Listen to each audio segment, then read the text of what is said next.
Hello. അപ്പോൾ ഈ ഒരു വീഡിയോ ഒട്ടും പ്ലാൻഡ് അല്ല, ഞാൻ പെട്ടെന്ന് എടുക്കുന്ന ഒരു വീഡിയോ ആണ്. സാധാരണ ഞാൻ എല്ലാ വീഡിയോസും പ്ലാൻ ചെയ്ത് ഇന്ന ദിവസം ഷൂട്ട് ചെയ്യാം എന്നൊക്കെ പറഞ്ഞാണ് ഷൂട്ട് ചെയ്യുന്നത്. പക്ഷേ ഈ ഒരു വീഡിയോ ഭയങ്കര ഒരാളിനെ സർപ്രൈസ് ആയിട്ട് വിസിറ്റ് ചെയ്യാമെന്ന്. അപ്പോൾ ഞാൻ നിങ്ങളെയും കൂടെ കാണിച്ചു തരാം ആളെ. ആ ആളിവിടെ എന്താണ് വന്നതെന്ന് ചോദിച്ചാൽ എന്താണ് സൗണ്ട് ഒന്നും പിടിക്കൊന്നുമില്ല. ആളുടെ പുതിയ മൂവി റിലീസാണ്, അതിൻ്റെ പ്രൊമോഷനും ഓഡിയോ ലോഞ്ച് അല്ലേ. ഓഡിയോ ലോഞ്ച് കഴിഞ്ഞു, അതിൻ്റെ എന്തോ പ്രൊമോഷൻ്റെ ഭാഗത്ത് ആയിട്ട് ആൾ ട്രിവാൻഡ്രത്ത് വന്നതാണ്. അപ്പോൾ പെട്ടെന്ന് ഞാൻ നോക്കുമ്പോൾ വീടിൻ്റെ ഫ്രണ്ടിൽ നിൽക്കും. പിന്നെ പാലുകാച്ചിന് വരാമെന്ന് പറഞ്ഞു. ഇപ്പോൾ എത്ര മാസമായി? ഫെബ്രുവരി 8-ാം തീയതി, ഫെബ്രുവരി, മാർച്ച്, ഏപ്രിൽ, മെയ്, 4 മാസമായിട്ടേ ഉള്ളൂ. അപ്പം ആളെ ഞാൻ കാണിച്ചു തരാം. പാലുകാച്ചിൻ്റെ സമയത്ത് വരാമെന്ന് പറഞ്ഞിട്ട് 4 മാസം കഴിഞ്ഞിട്ടാണ് ആളിവിടെ എത്തിയിരിക്കുന്നത്. ക്യാമറ തിരിക്കുക അല്ലേ. ഇതാണ് ആള്. പറഞ്ഞാൽ ഒരു ഇൻഡസ്ട്രി ആയിട്ട് യാതൊരു ബന്ധമില്ല, ഒരു ബന്ധവുമില്ല. ആ ഒരു ടെൻഷനും കൂടെ എനിക്ക് കയറി. പിന്നെ ഞാൻ ഒന്നുമില്ല, കണ്ണടച്ച് പ്രാർത്ഥിച്ചു, പാട്ടിനനുസരിച്ച് അങ്ങ് പോയി. പക്ഷെ ഇതാ ചേച്ചിയല്ലേ, ചിരിക്കുന്ന ചേച്ചി. ഞാൻ ചിരിക്കുന്ന ചേച്ചി, എന്ത് പറഞ്ഞാലും ഇതുപോലെ പൊട്ടിച്ചിരിക്കുന്ന ചേച്ചി ഭയങ്കരമായിട്ട്. ഞാൻ അതിന് ഫ്രണ്ട് വല്ലതാണോ, എന്താണ് ഇവനോട് ഇത്ര ചിരിക്കാന്ന് ഞാൻ ഇങ്ങനെ മനസ്സിൽ വിചാരിച്ചുകൊണ്ടിരിക്കുക.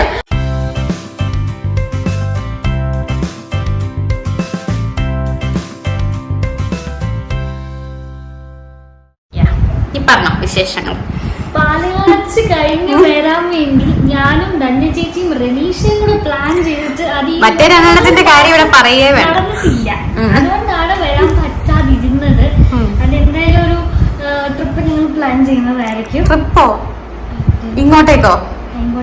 ഓ ബെസ്റ്റ്. എന്റെ വീടാണ് tourist destination.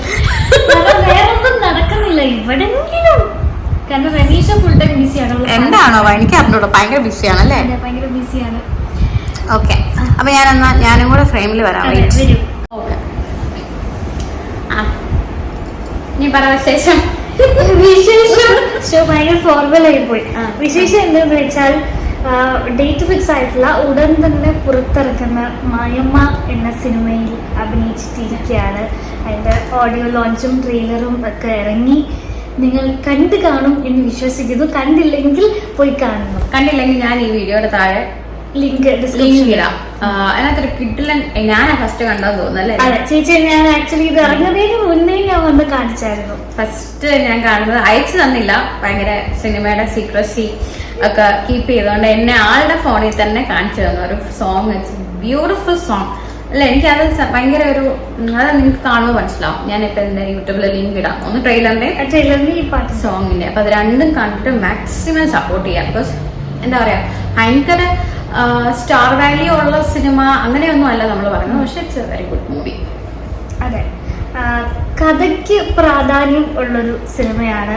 And to be very frank, ഇവരും പറഞ്ഞതാണ്, നിവേദ്യം എന്ന് പറയുന്ന സിനിമ കഴിഞ്ഞ് ഈ അമ്പലം അങ്ങനെ ഒരു ചുറ്റിപ്പറ്റി ഒരു കഥ വരുന്നത് കുറേ നാൾ കഴിഞ്ഞാണ്. ആൻഡ് അത് മാത്രമല്ല, ഫാമിലി ഓഡിയൻസിന് പറ്റിയൊരു സിനിമ. ഇപ്പൊ ഇറങ്ങുന്ന എല്ലാം ഭയങ്കര ന്യൂജൻ അല്ലെങ്കിൽ ടെക്നിക്കലി ഭയങ്കര ബ്രില്യന്റ് ആവണം, നല്ലൊരു കോമ്പറ്റീഷനിൽ എടുക്കുന്ന സിനിമകളാണ്. കഥ നോക്കുമ്പോൾ ചിലപ്പോൾ സിമ്പിൾ കഥയായിരിക്കും, പക്ഷെ മേക്കിങ്ങിലാണ് എല്ലാം. അതെ, ഇത് മേക്കിങ്ങിനെക്കാട്ടിലും ആ ഒരു ക്യാരക്ടർ ഡെപ്ത് ഭയങ്കരമാണ്. അത് ട്രെയിലർ കാണുമ്പോൾ തന്നെ ഒരു ചെറിയ ഐഡിയ കിട്ടും. മായമ്മ എന്ന് പറയുന്ന സിനിമയുടെ ആ ഒരു മെയിൻ സോൾ എന്ന് പറഞ്ഞ ക്യാരക്ടറിന്റെ ആ ഒരു ബിഹേവിയർ, അല്ലെങ്കിൽ മായമ്മ ടൈറ്റിൽ നെയിം. ആ ക്യാരക്ടർ അങ്ങനെയാണ്. നമുക്ക് ഏറ്റവും കൂടുതൽ സന്തോഷം എനിക്ക് ഫീൽ ചെയ്തതെന്ന് വെച്ചാൽ, എനിക്കറിയാം അങ്കിതയ്ക്ക് എത്രമാത്രം ഫിലിം ഭയങ്കര ഡ്രീം ആയിരുന്നു അങ്കിത. എനിക്കൊന്ന് ഞങ്ങൾ 4 പേര്, അങ്കിത, റനീഷ, ധന്യ ചേച്ചി, ഞാൻ.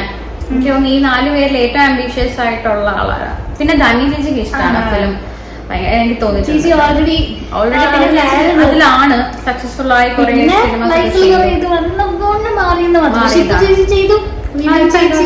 ചേച്ചി ആ ഒരു ഫിലിം ഇല്ലെങ്കിൽ ചേച്ചിയുടെ ആഗ്രഹത്തിലൂടെ തിരിച്ചു വന്നു കഴിഞ്ഞു. അപ്പം അങ്കിത എന്ന് പറഞ്ഞാൽ ഒരു ഇൻഡസ്ട്രി ആയിട്ട് യാതൊരു ബന്ധമില്ല, ഒരു ബന്ധവുമില്ല. മറ്റേ ആ സിനിമയിൽ നിവിൻ പോളി പറയുന്നത് ഒറ്റയ്ക്ക് വഴി വെട്ടി പോകുന്ന അവസ്ഥയാണ്. അങ്ങനെ ഒരു കുട്ടിക്ക് ഇങ്ങനെ ഒരു ക്യാരക്ടറിൽ തുടങ്ങാൻ പറ്റുക എന്ന് പറയുന്നത് എന്നെ സംബന്ധിച്ച് ഭയങ്കര ഭാഗ്യമായിട്ടും അങ്കിതയുടെ ആഗ്രഹം, എനിക്ക് എന്താ പറയാ, ആ ആഗ്രഹം നമ്മൾ ആത്മാർത്ഥമാണെങ്കിൽ യൂണിവേഴ്സ് നമുക്ക് തരും എന്നുള്ള ഒരു സയൻസ് ഉണ്ടല്ലോ. അതാണ് ഇവിടെ സംഭവിച്ചതെന്നാണ് അതാണ് എനിക്ക് സംഭവിച്ചത്. അത് തന്നെയാണ്. അതുപോലെയല്ല ഡാൻസ് അങ്കിതയുടെ എന്താ പറയാ സോളാണ്. ഫിലിം ബ്ലഡ് ആണെങ്കിൽ ഡാൻസ് അങ്കിതയുടെ സോളാണ്. പക്ഷെ ഈ രണ്ടിനും ഇമ്പോർട്ടൻസ് കൊടുത്തുള്ള ഒരു മൂവിയാണ്. അതിനകത്തൊരു സോങ്ങിൽ നിന്ന് കണ്ടറിയാം ഡാൻസ് ഒക്കെ. അപ്പൊ ഞാൻ വിചാരിച്ചു അങ്കിത അത്ര ആഗ്രഹിച്ചിട്ടാണോ യൂണിവേഴ്സ് ആ ഒരു ഇത് നമുക്ക് തിരിച്ചു തരത്തില്ലേ. അത് എനിക്ക് ഫസ്റ്റിൽ അത് കണ്ടപ്പോഴേ എനിക്ക് ഫീൽ ചെയ്തു. അത് സിംബോളൈസ് ചെയ്തതാണ്. അതായത് ആ ഒരു പാട്ടിൽ കാരണം ഓക്കെ കളമെഴുത്താണ് ആ പാട്ട്. അപ്പം അതിൽ നാഗരാജാവ് വരുന്നതായിട്ട് അനുഗ്രഹിക്കുന്നതായിട്ടാണല്ലോ. അപ്പം ആ ഡാൻസിലൂടെ അതായത് ഉള്ളിൽ ആ ഒരു എമോഷൻ കൂടുന്നു, ഇല്ലെങ്കിൽ ഒരു നാഗദേവത ഒരു ഇതിലാണ് ആ ഡാൻസ് പോർഷൻ വന്നിരിക്കുന്നത്. അത് പെർഫോം ചെയ്യാൻ പറ്റിയല്ലോ. ആ ഡാൻസ് പെർഫോം ഫസ്റ്റ് സിനിമയിൽ തന്നെ ഇങ്ങനെ ഡാൻസ് ഒക്കെ പെർഫോം ചെയ്യുന്നത് എല്ലാം കൊണ്ടും എനിക്ക് ഭയങ്കര ഇവിടെ വന്നോണ്ടേ ഞങ്ങൾ യൂട്യൂബിൽ ട്രെയിലർ ഇട്ടു. അമ്മ അച്ഛനും ഞാനും. അച്ഛനും ഭയങ്കരമായിട്ട് ഇഷ്ടപ്പെട്ടു. അച്ഛനും അമ്മയൊക്കെ ഭയങ്കര സന്തോഷമായി. ഞാനും വെയിറ്റിംഗ്. അപ്പൊ May 31 ഡേറ്റ് കൺഫേം അല്ല പറയട്ടെ. ഓക്കെ, ഡേറ്റ് കൺഫേം അല്ല. പക്ഷെ കൺഫേം ആവാന്നുള്ളത് എന്നാണെങ്കിലും മസ്റ്റായിട്ട് എല്ലാരും കണ്ട് സപ്പോർട്ട് ചെയ്യണം അല്ലേ. കാരണം ഇങ്ങനെ ലൈക്ക് എന്താ നമ്മളൊക്കെ സ്റ്റെപ്പ് ചെയ്ത് വരുന്നല്ലോ. അപ്പം ഈ പറഞ്ഞതുപോലെ ഈ ഒരു സപ്പോർട്ട് ഇല്ലെങ്കിൽ നമുക്ക് ഇനിയും മുന്നോട്ട് പോകാൻ പറ്റത്തില്ല. ഈ ഒരു സിനിമ സത്യം പറഞ്ഞാൽ അത് എനിക്ക് വരണ്ടാണോ എനിക്ക് ഇപ്പോഴും അറിയില്ല. കാരണം ഇത്രയും വർഷം ബാംഗ്ലൂരിൽ ജീവിച്ച് വളർന്ന ഞാൻ, ചേച്ചിയുടെ നേരെ ഓപ്പോസിറ്റ് ആണ് ഞാൻ പറയുകയാണെങ്കിൽ. എന്നുവെച്ചാൽ അങ്ങനെ ഒരു ആള്, ഇങ്ങനത്തെ ഒരു ക്യാരക്ടർ, അതും ഞാൻ ഫുൾ ആ ഒരു ഷെഡ്യൂൾ തനി നാടകം. പറ്റത്തില്ല.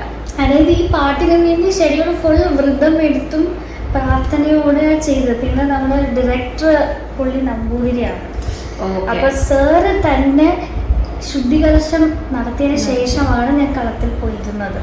ഓക്കെ, അത്ര എഫേർട്ട് അതിന് മുന്നിൽ. അതും എനിക്ക് ഫസ്റ്റ് അങ്കിതയുടെ അപ്പിയറൻസ് ഒക്കെ കണ്ടപ്പോഴത്തേക്കും എന്റെ മനസ്സിൽ അങ്കിത ഭയങ്കര മോഡേൺ. എനിക്കൊന്ന് ഏറ്റവും ഞാൻ കണ്ടതിൽ വെച്ച് ഏറ്റവും മോഡേൺ കുട്ടിയാണ്.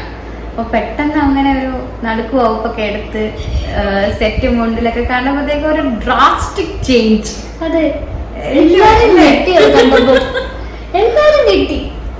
അത് ഞാൻ ട്രെയിലർ കാണുമ്പോൾ നിങ്ങൾക്ക് മനസ്സിലായി ഈ കുട്ടി തന്നെ ആണോ എന്ന് തോന്നും. അത്രയ്ക്ക് ഒരു ചേഞ്ച് അതിനകത്ത് വന്നിട്ടുണ്ട്. സിമ്പിൾ, പിന്നെ നോ മേക്കപ്പ്.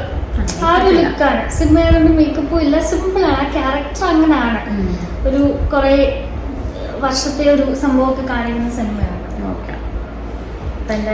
ഞാൻ ആസ് എൻ ആക്ട്രസ് എന്താ പറയാ, ഇത് എനിക്ക് വന്ന നല്ലൊരു ക്യാരക്ടർ എന്നുള്ള രീതിയിൽ ഞാൻ ചെയ്തു. ബാക്കി ഇനി നിങ്ങളുടെ കയ്യിലാണ്. പ്രേക്ഷകരുടെയും ഭഗവാന്റെയും കൈ. നമ്മൾ നമ്മുടെ പാർട്ട് ചെയ്താൽ ബാക്കിയെല്ലാം നമ്മളിലേക്ക് വരും. സയൻസ്. ഞാനിനി നമ്മൾ ദൈവം എന്നൊക്കെ പറയുമ്പോൾ എല്ലാവർക്കും ഇഷ്ടപ്പെടത്തില്ല. So it's a science. അല്ല, അത് ഞാനും ഇങ്ങനെ വിശ്വസിക്കുന്ന ഒരാളാണ് കേട്ടോ. കർമ്മ ഇസ് എന്താ പറയാ, നമ്മൾ ചെയ്യുന്നത് നമുക്ക് കിട്ടുമെന്ന് വിശ്വസിച്ചത്. പക്ഷെ ഞാൻ ഈ സോങ്ങിന് കളമെഴുത്ത് ചെയ്ത് എണീറ്റല്ലോ. ഞാൻ പാട്ടിനനുസരിച്ച് കണ്ണടച്ച് പ്രാർത്ഥിച്ചങ്ങ് തുടങ്ങി. എൻ്റെ ചേച്ചി, ഞാൻ ഒരു പോറല് പോലും ഏൽക്കാതാണ് ഞാൻ എഴുന്നേറ്റത്. എന്താ കയ്യിൽ നിന്ന് വളയൊക്കെ പൊട്ടി. അതും മണ്ണിലൊക്കെ. എൻ്റെ അമ്മയൊക്കെ ചോദിച്ചു, നീ മണ്ണിലൊക്കെ പൊടിയുടെ നിനക്കൊന്നും പറ്റിയില്ലേ? ഒന്നും പറ്റിയില്ല, പറ്റൂല. ഞാൻ ഒരു സംഭവം എന്ന് വെച്ചാൽ ആ കളം മൊത്തം വരച്ചു. സിംഗിൾ ഷോട്ടാണ് അത്. വീണ്ടും നമുക്ക് ചെയ്യാൻ പറ്റില്ല. ഒരു ഡ്രോൺ ഉണ്ട്, പിന്നെ ക്യാമറ ഉണ്ട്. ഡ്രോൺ ഷോട്ട് മുകളിലായതുകൊണ്ട് കിട്ടി. സിംഗിൾ ടേക്ക് പാട്ട് പ്ലേ ചെയ്തു. ഡയറക്ടർ തന്നെ പേടിപ്പിച്ചു. സോറി തന്നെ ആക്കിയതാ.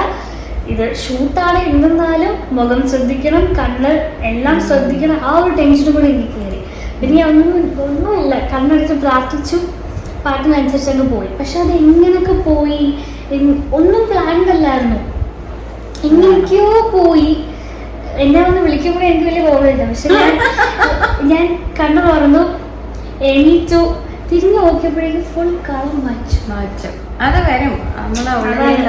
സോ അതുകൊണ്ട് ദൈവം അനുഗ്രഹിച്ചു. ഇനി ബാക്കി സിനിമ കാണുമ്പോൾ മനസ്സിലാവും. ബാക്കിയെല്ലാം കണ്ടിട്ട് എല്ലാവരും കണ്ടിട്ട് അഭിപ്രായം. ഞാൻ ഇതിന്റെ ലിങ്ക് എന്തായാലും രണ്ടിന്റെയും സോങ് മസ്റ്റ് ആയിട്ട് കാണാം. എനിക്ക് സോങ്ങാണ് എനിക്ക് ഒത്തിരി ആ ഇഷ്ടം. സോങ് ആണ് സിനിമയുടെ സോൾ അല്ലേ? അതിന്റെ ഹാർട്ടാണ്. കാരണം ആ ഒരു സോങ്ങിലൂടെ പല ട്വിസ്റ്റ് ആൻഡ് ടേൺസ് വരും ഈ സിനിമയിൽ. അപ്പം അത്രയും എഫേർട്ട് എടുത്ത് അവരും ഹോൾ ഗ്രൂപ്പ് ചെയ്തത്. അതുകൊണ്ട് ആ സോങ് കാണുമ്പോൾ നമുക്ക് ആ കഥയുടെ ഒരു മെയിൻ സോൾ എന്ന് പറയുന്നത് ഈ പാട്ടാണ്. അപ്പൊ അതിന്റെ രണ്ടിന്റെ ലിങ്ക് ഞാനിത് കണ്ടിട്ട് ഈ വീഡിയോയുടെ താഴെ തന്നെ നിങ്ങൾ അഭിപ്രായം പറയണം. അതെ, ഞാൻ വന്ന് വായിക്കുന്നതായിരിക്കും. അത് തന്നെ വായിക്കുന്നതായിരിക്കും. എന്നിട്ട് റിപ്ലൈയും കൊടുക്കാം. കൊടുത്തിരിക്കണം. കൊടുക്കും. അപ്പൊ ഇതാണ് എന്റെ അങ്കിതക്കുട്ടിയുടെ വിശേഷങ്ങൾ. അപ്പൊ എന്തായാലും 4 മാസത്തിന് ശേഷം വീട് കാണാൻ വന്നത് സന്തോഷം. അയ്യോ, ഇവര് പ്ലാനിങ് ആയിരുന്നു. പൊന്നെ, ഞാൻ വരുമ്പോ നന്ദി ചേച്ചി ഇല്ല, രവീഷ് വരുമ്പോ ഞങ്ങളില്ല. ഇങ്ങനെ മാറി പറഞ്ഞ് അവസാനം ഞാൻ വിചാരിച്ചു ശരി ഞാൻ ഒറ്റയ്ക്ക് പോവാം. പിന്നെ ഇനിയിപ്പം ഇത് എന്റെ വീട്. ഇനിയിപ്പം ഞാനും മനോജേട്ടനും കൂടെ ഞങ്ങളുടെ വീട് ഇപ്പം ഏകദേശം റെഡിയായി. 12th ഹൗസ് വാമിംഗ് ആണ്. അതിന് ഞാൻ വിളിച്ചിട്ടുണ്ട്. ഇനി ഈ 4 അതിന് വരുമെന്ന് എനിക്ക് അറിയത്തില്ല. ഇനി അതും ഇനി 4 മാസം ഒറ്റയ്ക്ക് വരും.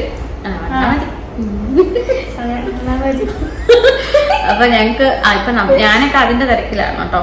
12th ഹൗസ് വാമിംഗ്, അതിന്റെ ഓട്ടം, അതിന്റെ ഇടയിലായിരുന്നു സർപ്രൈസ് ആയിട്ടുള്ളത് വിസിറ്റ്. ഞാനിവിടെ വന്നപ്പം ചേച്ചി വിളിച്ചു പറഞ്ഞു ചേച്ചി ഇവിടെ വരിക. ഞാനാണെങ്കിൽ അപ്പുറത്ത് കൊച്ചന്റെ വീട്ടിൽ പോയി മസാലൊക്കെ ചെയ്തോണ്ടിരിക്കുകയായിരുന്നു. അങ്കിത വിളിക്കുമ്പോഴത്തേക്കോ യുവരാജന്റെ വരണം. യുവരാജന്റെ കാര്യം അയ്യോ, അത് പക്ഷേ ഭയങ്കര ഞാൻ പറയാം. അതായത് ഞാൻ വന്നു. അപ്പൊ ആക്ച്വലി കയറിയപ്പോ തന്നെ ആ യൂബറിലെ പയ്യൻ എന്നെ മനസ്സിലായി. അപ്പൊ എന്റെ അടുത്ത് ഇങ്ങനെ ചോദിച്ചു.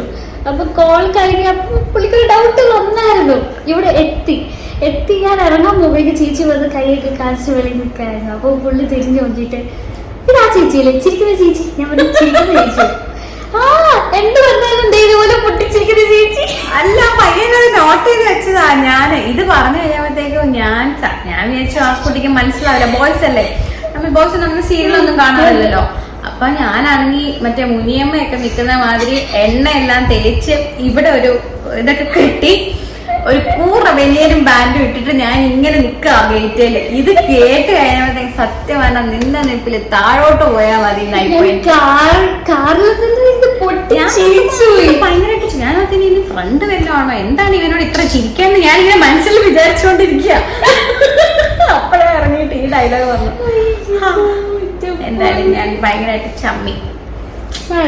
ഇച്ചിരി വൃത്തിയായിട്ട് നിന്നെങ്കിലും എനിക്ക് വിഷയമില്ലായിരുന്നു. സാറില്ലേ, എന്തായാലും ആ ഒരു ഐഡന്റിറ്റി ഉണ്ടല്ലോ. അതുകൊണ്ട് ഗൗരി കൃഷ്ണ എന്ന് പറഞ്ഞാൽ ഇതുപോലെ ചിരിക്കുന്ന ഒരാളാണ്.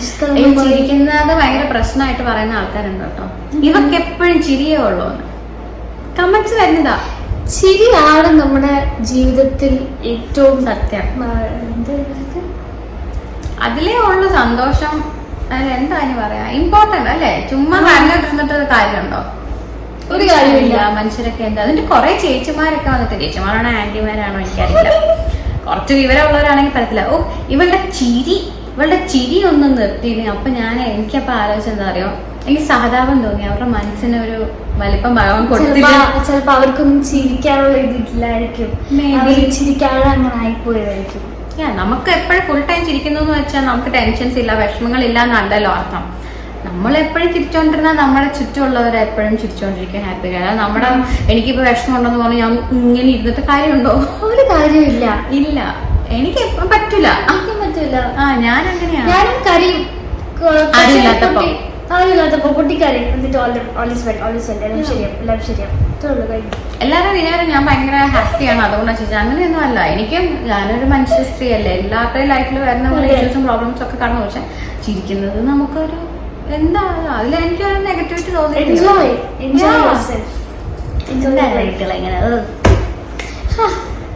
പറയാൻ വിട്ടോ ഞാൻ ഇനിയും ചിരിക്കും. അത്രേ ഉള്ളൂ. ആരുമില്ല നമ്മളെ എന്താ പറയുന്നത്, നമ്മളെ നിയന്ത്രിക്കാൻ. Woman power. ഞാനാ അല്ല ഇവിടെ പൊതുവേ ഞാൻ ഇച്ചിരി അഹങ്കാരി എന്നാണല്ലോ പറയാ.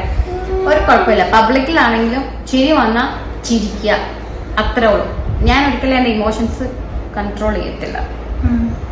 അങ്ങനെ കൺട്രോൾ ചെയ്ത് ജീവിച്ചാൽ നിങ്ങൾക്ക് ഹാർട്ട് അറ്റാക്ക് ഒന്നും ചത്തു. സത്യം. പക്ഷെ ഞാൻ കുറെ കൺട്രോൾ ചെയ്യും. അല്ലേ? ഞാൻ എപ്പോഴും പറയോ ഇവരോടാണെങ്കിലും നമുക്ക് വരുന്ന ഇമോഷൻസ് എന്താണ് അതങ്ങ് കാണിക്കുക, എന്താണ് ചെയ്യാൻ തോന്നുന്നത് അത് ചെയ്യുക. അത് പ്രാക്ടിക്കൽ ആക്കാൻ ഭയങ്കര പാടാണ്. പക്ഷെ വൺസ് നിങ്ങൾ അത് പ്രാക്ടിക്കൽ ആക്കി കഴിഞ്ഞാൽ നിങ്ങളുടെ ലൈഫിൽ ഒരു ഫ്രീഡം അല്ലേ, ദ അൾട്ടിമേറ്റ് ഫ്രീഡം നമുക്ക് എന്താണെന്ന് മനസ്സിലാവും. അതെ, ക്യാമറ ഓഫ് ചെയ്ത് കുറച്ച് കാര്യങ്ങൾ ഡിസ്കസ് ഞങ്ങൾക്കാണെങ്കിൽ വന്നു കഴിഞ്ഞാൽ അയ്യോ എന്റെ ദൈവമേ സമയം പോകുന്നതേ അറിയില്ല. എന്തൊക്കെയാ ഡിസ്കസ് ചെയ്യാനുള്ളത് അല്ലേ, ഈ ലോകത്തുള്ള കാര്യം മുഴുവനും. അത് ഈ പ്രായത്തിനിടയിൽ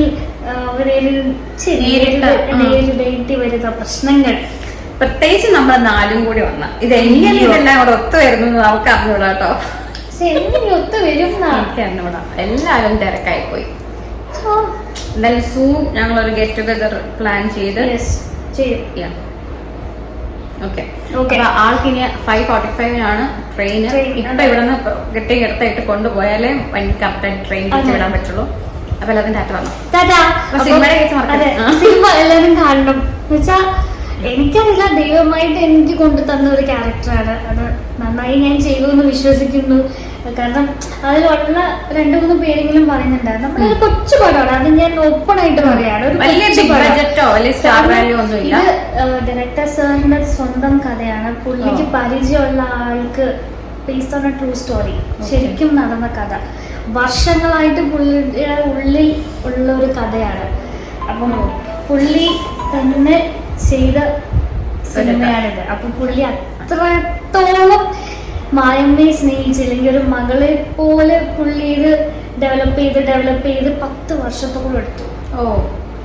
പക്ഷെ ഒബ്വിയസ്ലി ഇങ്ങനത്തെ ഒരു സിനിമ ആയതുകൊണ്ടാവാം അത്രയും ഒരു ബിഗ് സ്കെയിൽ ലഭിക്കാതെ പോകുന്നത്. അതിപ്പോ എല്ലാവർക്കും അറിയില്ല, എല്ലാവർക്കും ഇപ്പൊ ഭയങ്കര സ്റ്റാർ വാല്യൂ അങ്ങനെ കിട്ടില്ല. അതുകൊണ്ട് നമ്മൾ ഓൾറെഡി പറയാം കുഞ്ഞു സിനിമയാണ്.